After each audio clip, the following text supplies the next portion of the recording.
Mitologia i grafiti, una fusió perfecta entre tradició i modernitat.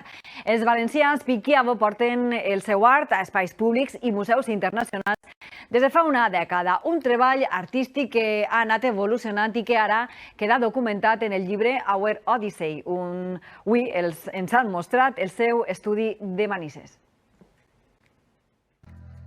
Van veure la seva obra en el París Olímpic, cara a cara amb l'Estadi de França, i fa uns dies que han deixat esta acolorida empremta en el Festival d'Art Urbà de Wuppertal, a Alemanya. Però avui, a casa allà, a Manises, Piquiavo celebren que una dècada de treballs per tot el món s'ha materialitzat en este diari visual.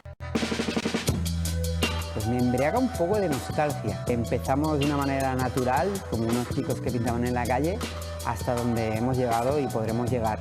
Fa més d'un any que estan documentant esta antologia, més de 300 imatges i cada una amb històries darrere. Son muchos países y llevamos muchos años en los murales incorporando una frase que es From Valencia to el sitio donde estamos. Y hay anécdotas de, por ejemplo, el mes pasado estábamos en Ámsterdam y una chica nos dijo ¡Viva el Cremaet!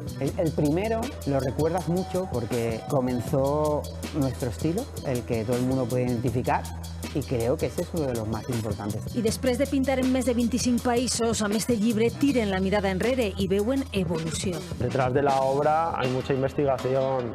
Sí que es verdad que muchas veces está muy bien el pintar por pintar, pero siempre queremos decir algo a través de la obra. 10 anys construint una odissea, la seua, que ja és pilar de l'art urbà internacional.